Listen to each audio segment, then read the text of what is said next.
Hello everyone, my name is Becky Shade. I am Interstellar Orchard is my blog and my YouTube video. Been on the road for 5 years, since September of 2012, and I full-time in a truck pulling a little 17-foot travel trailer. Hi everyone, I'm Joanie Zander. I am the gal behind the Gala van. I live in a 2015 Freightliner Sprinter that I had custom built, and I have a website that is really not a blog, it's just really a build website for building a Sprinter, thegalavan.com, and also I have the Galavan YouTube channel. And upriverupfitters.com is my van build company website. Hi everyone, I'm Amber Baldwin. I have the YouTube channel Story Chasing and the blog storychasing.com.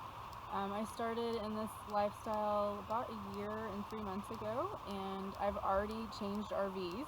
I started out with a 26-foot Winnebago Class C, and just recently, about 2 months ago, traded that in for a Class B van, the Heimer Active, and just thought that, you know, it'd be great to downsize and really kind of figured out my travel style. So for me, one of the things that is really interesting to me about both of you is that you are both using blogging as an income source. Mm-hmm. Yes. And so maybe start there. Like what is it about blogging that made you decide to want to do that? Or Yes, so I first decided that I wanted, I'm not sure which one to look at. I know. First decided that I wanted to go RVing in December of 2010, and the night that I decided, that I sat up in bed and was like, oh my gosh, I want to go RVing, was also the night I decided I was going to blog. Like, they were kind of hand in hand for me. Mm-hmm. Like, I wanted a way to record my travels originally just for like my family and my friends so they could follow along. So I'm like, well, okay, I'll look into this RVing thing, and I'll look into starting a blog at the same time so that people can keep up with me, and also be able to provide information for other younger people, because at the time there wasn't really, like, there was very little information about a solo young woman hitting the road in an RV. So kind of sprang out of that, and it took me like a good 10 months to launch the blog after I decided I was going to, but keeping up with it for 6 years now, and I'm very happy I decided to record it all, like get all that information down right from the beginning. It's like kind of nice to go back through it even myself and see like where I've come. right, yeah, just for your own entertainment or recording of growth. Mm-hmm. Like, Yeah, for sure. I think the YouTube is kind of like that too. It's like, man, you look at your first YouTube videos and, you know, deer in the headlights kind of thing, and then I can't you believe know, I actually posted that. right? At least for me, maybe not for you. Yeah. I was already doing a lot of video for my business before I started my YouTube channel, so I was a little more comfortable in front of the camera, but still, so much more now. So how about you for the blog? Well, I started this May of 2017, and it was when I first went out and did the whole full-time RVing, and I think I, you know, like you, wanted to kind of document my travels, and at first I didn't really know like where I was going to go or how this was going to work out, and I found this book, the National Geographic Scenic Highways and Byways. I was like, oh, this is kind of cool. So I was like, I'm going to do all 300 of the scenic highways and byways, and it was a little bit of structure in a world that I was unfamiliar with RVing, because like you have to figure out where you're going to go like every day or every week or however often you want to move. And so for me at the time, it provided a little bit of structure, and so I wanted to document my travels, and so I started videotaping and filming all of that, and I have the blog that, you know, corresponds with the YouTube channel, and I don't know, I liked the fact that I could kind of document, okay, I've done this particular scenic highway and byway, and show that. I've even got like a number count on my blog that shows how many I've accomplished. So it is like a official. request. I know, right? You're so official I'm about an it. accountant, so There you go. that's my degree. So yeah, Me too. yeah. So I don't know. Like I said, I guess it provided a little bit of structure for me. But I'm also this, interestingly, a creative person outside of accounting, and so when I started filming and documenting everything, I don't know, it just felt really good and allowed me to share my travels with my family and my friends. And then people started actually asking me like, well, how did you do that, or why, or certain questions, which I'm sure you guys have gotten too, about traveling as a solo female. And so it also turned into providing solutions for people. I don't know about you guys, but one of the questions that I get a lot is why? Like, why do you live in an RV? Why do you travel full time? So do you guys get that question a lot? I get that some, yeah. And for me, travel's just something I always loved doing. I have very fond memories as a child of taking camping trips with my parents up north, tent camping. And that was always like the highlight of my year. I remember those memories from my childhood so much better than so many other memories that I have as a kid. I guess that just kind of stuck with me. I grew up and I did the standard, go to college and get a degree and then get a good job. And I just wasn't really happy with any of that. And I just started looking for alternatives.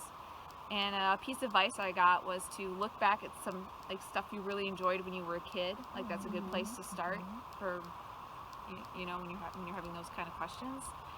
And it came back to travel with me pretty much right away. It took me a while to land on RVing specifically, but travel was just like a no-brainer for me. It was like the one thing I always wanted to do.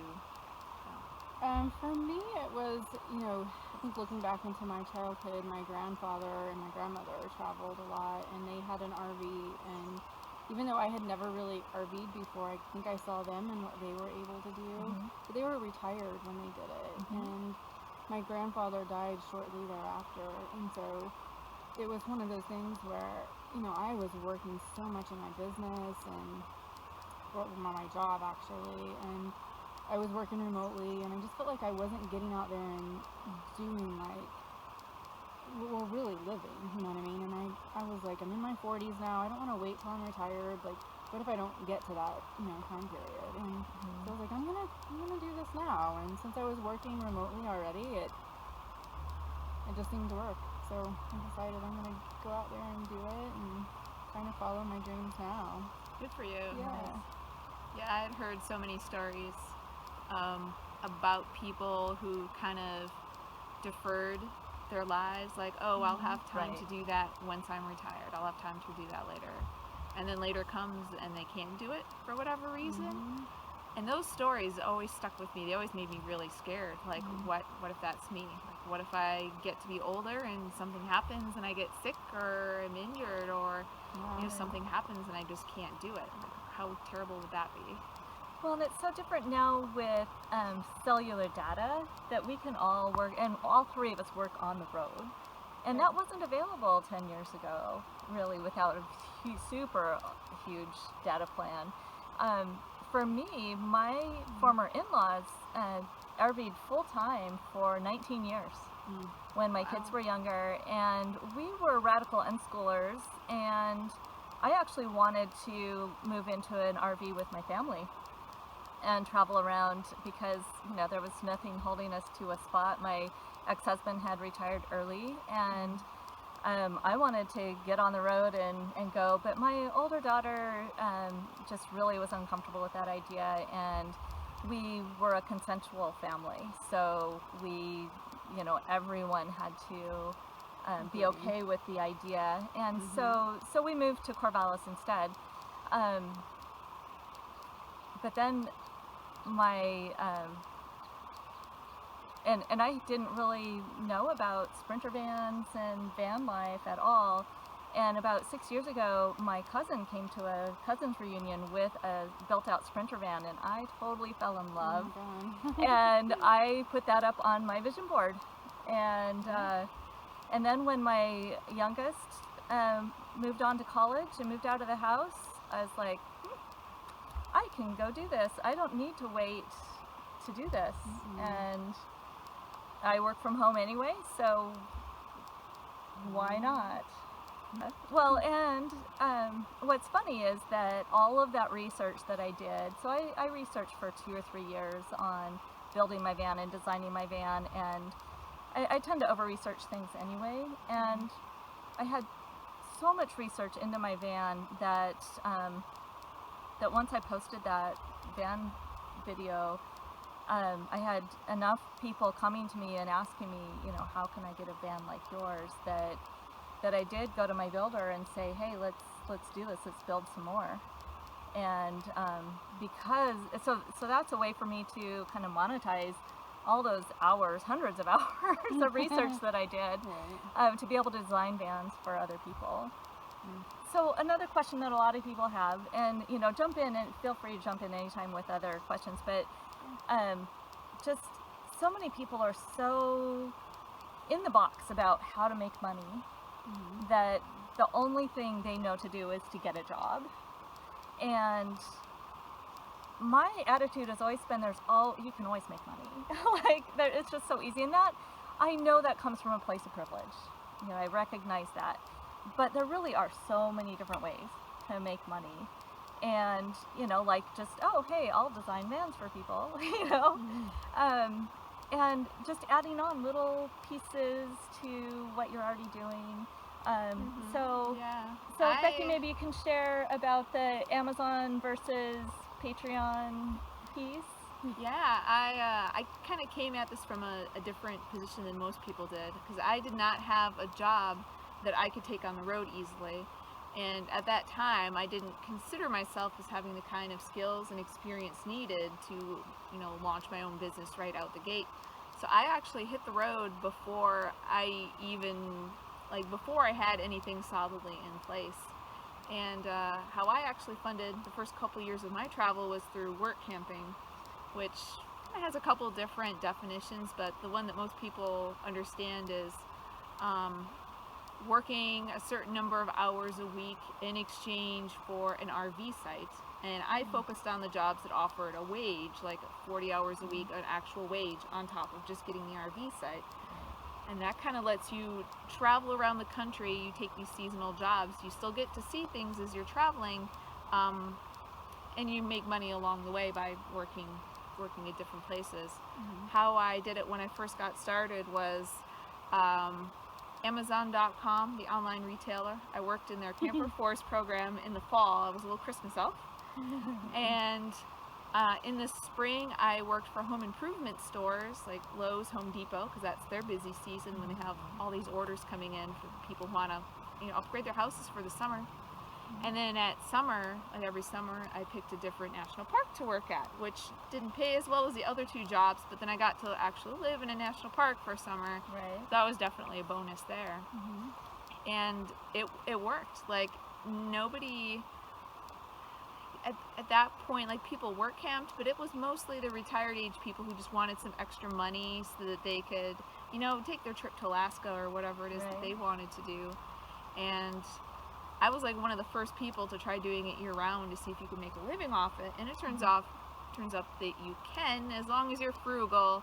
And you're definitely not going to get rich doing the traditional work camping kind of jobs, because most of them pay at or near minimum wage. But it worked, and that's how I funded my original travels on the road. And I was very happy, like, to find that you can think outside of the box. Like, some people think that you have to have like an online job in order to hit the road, and you don't. There are all sorts of different things you can do. Yeah, and you know, you're not renting an apartment or paying a mortgage or, you know, those things, and often you're not renting an RV site even. Yeah, the cost of living is very inexpensive. A lot of work camping jobs are kind of off in the middle of nowhere. They tend to be in places where there aren't enough local workers to fill the jobs, so they need to bring other people in. And that's really where the need for work campers comes from. Right. So I would end up working in these really remote places, and I would hardly spend any money during my stay there because I had a beautiful natural place to live in, and there just wasn't, like, there weren't any big restaurants. I couldn't, go out and eat every night. That stuff just wasn't out there. Do you have a favorite place that you worked at? Oh, well, okay. Not Amazon, but that one did make me the most money. Between the 3 national parks, I worked at Badlands, Zion, and Yellowstone. Oh my gosh. And I got that question a lot, and I really couldn't say because I'm just the kind of person who loves every place that I visit for different reasons. Right. So I always find something to enjoy. Like, I love the fact that Badlands was a less well-known national park and it wasn't as crowded. So on my days off, I didn't have to deal with people hardly at all. I could just go get lost out in the wilderness and not have to worry about it. Zion was fantastic. Those rock formations, hiking the Narrows multiple times that season, great experience. And of course Yellowstone, Yellowstone's iconic with those the hydrothermal features. So well, and if I remember correctly, you got to do Zion with your best friend. Yeah, well, for the last couple weeks of it, she came out and did it with me. So yeah, they were all good experiences, and I love all of them. So yeah, overall, I enjoyed the work camping thing. It was a good way for me to transition between having a normal job and now I'm kind of a little more making my income online, like a little more remote income kind of thing. So it was like a nice stepping stone for me between the two. Yeah, absolutely. And then you have had Amazon affiliate. Yes. That got taken away. And so share a little bit of that process of transitioning from that. Yeah, so I started the blog pretty much when I hit the road, but it wasn't. I mean, I had been blogging for a good 2 years before I even thought, oh, I could maybe make money from this somehow. I don't know. And the first thing I did was put a PayPal donate button on my site. The second thing I did was enroll in Amazon's their affiliate program, whereby I'm sure you guys have all heard of this, whereby you advertise products on your site, and when people buy them you get a little tiny amount and it doesn't cost the customer anything extra, so it's like a win-win. The rules for that program keep getting stricter and stricter, and they had changed over the years that I was in the program. And last year, last day of October, Amazon dropped me. They sent me an email effective immediately, your account is terminated. So instantly that was $400 to $600 a month gone from my income, just like that. And I'm like, well, I'm gonna have to find some other way to make this work. How am I gonna do this? And I landed on Patreon, which is kind of like a monthly pledging crowdfunding sort of a deal. People who really enjoy the stuff I write about on my site and on my videos can pledge to me, starting at just $1 a month. It goes up from there, and that kind of gives me a way to fund the time it takes to work on my blog and videos. And I'm now close to, it goes up and down, but it's usually around $400 a month from that, so close to what I was making from Amazon. And for those of you who might be new and starting out, just know, I mean, like Becky said, she's been doing her blog and working to build it up for 6 years. So this isn't a get-rich-quick, well, it isn't a get-rich anything, no, ever. It's not a get-rich anything. But it also isn't quick. You need to put in the many, many hours to build up your content and blogging and YouTubing in general isn't a get-rich-quick kind of a thing. It's not going to work if you don't love doing it just for itself. If you're doing it solely just to make money, you're just not going to have the dedication to stick with it because it takes so much time to build it up. But if you enjoy writing, or if you enjoy shooting videos, if you love connecting with people through that way, you can make money from a blog or YouTube channel. You just got to keep at it and put the time in and don't expect to get rich. Right. And the other thing is about, don't come at that as, oh, this is a way I can make money. Come at it as, I love to share what I'm seeing. I love to share, how to do this or to help people, and then people will be interested enough to watch. Yeah, you definitely have to be authentic about it. If it's not something you really want to be doing, people pick up on that and they just won't care. There are just so many people these days shouting me on the internet that you have to have good content to make it work. You have to really care. Yeah. For sure. And I can vouch for all three of us that we all three just really enjoy sharing these stories and giving you guys content. I feel like you have to have kind of, I call it a teacher's heart. Yes. Right? Because a lot of that is what you're doing. You're teaching people how to do things that they're looking for online. And so, as we all know, teachers do not get paid as, very much money. So kind of like how we are. We just do it because we love it. Yeah. Yeah. Yeah, that's so true. If you're not providing some benefit to the people who are watching, then you're not going to have a whole lot of people watching. No. For sure. And so for me, as far as making money, so I already had, I've been with doTERRA Essential Oils for 7 years now, more than 7 years. And so I already had that work at home piece before I went on the road, and it was easily transferable. And then just added the van build, which is also not location dependent. I'm able to call my clients and video conference with my clients, and I'm the designer, so I'm not actually hands-on with their van. And so that's another piece that I've added, and then the tiny little bit of YouTube.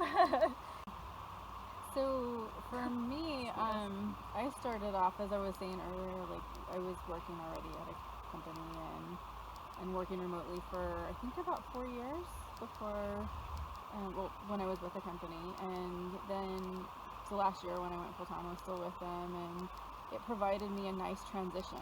I didn't have to go out and find a job or anything in order to go into this lifestyle. So I feel pretty fortunate in that regard, because there's so many people out there who do have jobs and want this lifestyle, but they're not sure how to transition into it. And so I have that, and then I also do my YouTube channel, and so I'm making a little bit of income off of that. And then my blog also has the Amazon affiliate on it, and then Google AdSense is on that as well. So there's different methods of monetizing both the YouTube channel and the blog.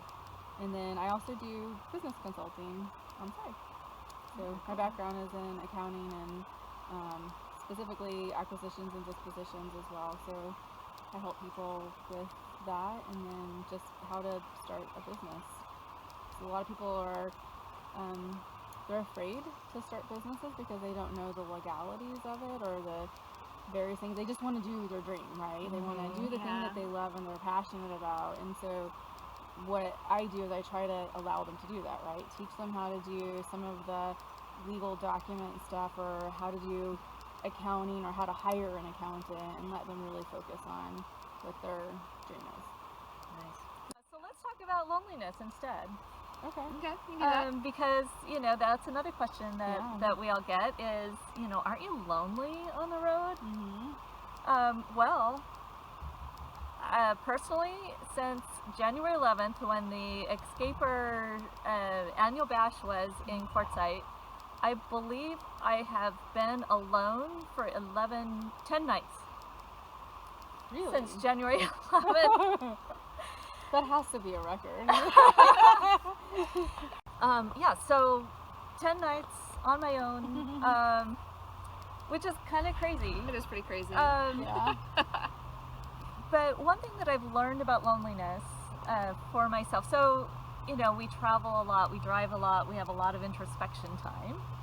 And one of the things that I realized during one of those times was the only time I am lonely is when I am with other people and not feeling connected.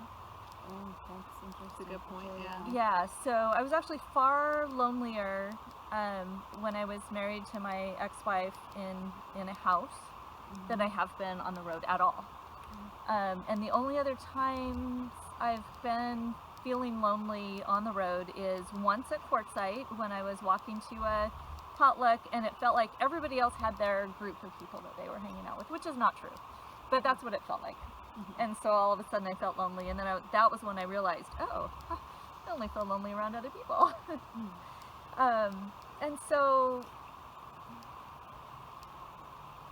I think to do this successfully, you actually have to be really comfortable being with yourself. Because being alone is not the same as being lonely. Exactly. Right. Yeah, I wrote a blog post on this years ago, and it became one of the most popular ones I ever wrote. And I've always been the kind of person where I didn't need a whole lot of people in my life. I identify as a pretty strong introvert. And exactly, people would come up to me and they'd be like, don't you ever get lonely? And kind of like you were saying, loneliness for me is, I don't tend to get lonely by myself. It's more when I'm with other people that I experience it, and the connection just isn't there. And another thing that's important to realize is that the life can really be very social if you want it to be. Just like you were saying, you found so many people to hang out with. A lot of people have this misconception that RVing automatically means that you're going to be alone or with your partner in your rig, just the two of you traveling around, seeing all these sights. And if you make the effort to reach out and connect with other people, or you join a group like Escapers, it can actually be very social. Like, I have way more friends now than I ever did living stationary. So true. Way Me too. more. I feel much more connected now. I have much more of a sense of community now. And it's because I found people that have the same interests that I do. Like, I loved traveling even when I was still living stationary, but I always felt like when I got together with friends, it was always about different things. It was always about, oh, how's your job going? You know, like very superficial stuff. And now that I've found my people, like, we get to talk about the stuff that really matters to me. Like, I am very much a deep conversations kind of person instead of a superficial conversations person. And I found a lot more people that I've been able to have those like real conversations with since I hit the road. I feel the same way. I feel like I'm more social now than I ever was. Before I started traveling full time, I was in, the master plan community where, you would have neighbors and there was good parks and stuff in the community, and I think that was designed to create a more social atmosphere, but it really wasn't. A lot of people would just go to work, they'd come home, you pull right into your garage, you don't see your neighbor, and so it's different. So coming here, and people ask me all the time, oh my gosh, you're gonna be so lonely, and I know I kind of thought, well, maybe I am gonna be lonely when I go out there, but I have found quite the opposite. There's more community in this lifestyle than I ever dreamed possible. And so when I found the Escapers group, I found a lot of people who were very like-minded and shared the same interests as I did, and so it felt really great to have that community. And so you can be as social as you want with people, or if you just need your me time, and you can have that too. And then I also found, just when I travel, even when I'm not around Escapers, in that community, people that I just meet on the road, I've become really great friends with some people who either invited me back to their homes or to come to a camping spot with them, and it's been really great. So I kind of feel like I have friends in every state almost, you know what I mean? I've at this point, having been on the road for 5 years, I've made friends in so many different places, especially the work camping jobs, coworkers in different states who came from other places. But pretty much everywhere I go these days, I know somebody. Like, it's, I might have never been there before, but I'm not going to be alone. I've got a friend there somewhere. So you can reach out or not, and it's your choice. Exactly.